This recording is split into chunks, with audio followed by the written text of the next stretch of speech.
தமிழகத்தில் தேர்தல் இன்னும் 2 நாளில் நடைபெறவுள்ள நிலையில் இன்று மாலை 6 மணியுடன் அனல் பறக்கும் தேர்தல் பிரச்சாரம் நிறைவடைகிறது. இறுதிக்கட்ட பிரச்சார நாளான இன்று அனைத்து அரசியல் கட்சி தலைவர்களும் வேட்பாளர்களும் அதிகாலை முதலே தீவிர வாக்கு சேகரிப்பில் ஈடுபட்டு வருகின்றனர். சினிமாவை விட்டு முழு நேர அரசியலில் களமிறங்கியுள்ள விஜய் தமிழகத்தின் முக்கிய தொகுதிகளில் சூறாவளி வேகத்தில் பிரச்சாரம் செய்து வருகிறார். அவர் செல்லும் இடமெல்லாம் மக்கள் கூட்டம் அலைமோதும் சூழல் காணப்படுகிறது. ஆனால் தனது பிரச்சாரத்தை மாலை 6 மணிக்குள் முடித்துக் கொள்வது என்பது விஜய் கடைபிடிக்கும் முக்கிய ஒழுங்காக மாறியுள்ளது. எந்த அளவுக்கு அவசர நிலை இருந்தாலும் 6 மணிக்கு மேல் பிரச்சாரம் செய்யாமல் இருப்பதில் அவர் உறுதியாக உள்ளார்.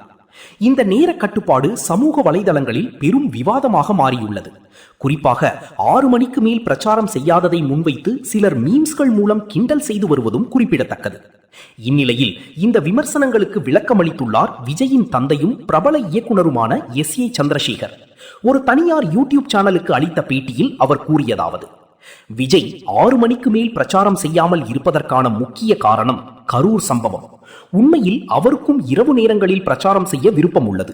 ஆனால் கரூரில் நடந்த அந்த சம்பவத்தை மனதில் வைத்துக் கொண்டுதான் அவர் இந்த முடிவை எடுத்துள்ளார்.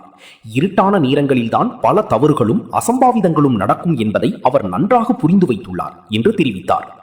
தேர்தல் களம் சூடுபிடித்துள்ள இந்த நேரத்தில் விஜயின் இந்த முடிவு அரசியல் வட்டாரங்களில் தொடர்ந்து பேசுபொருளாக மாறியுள்ளது.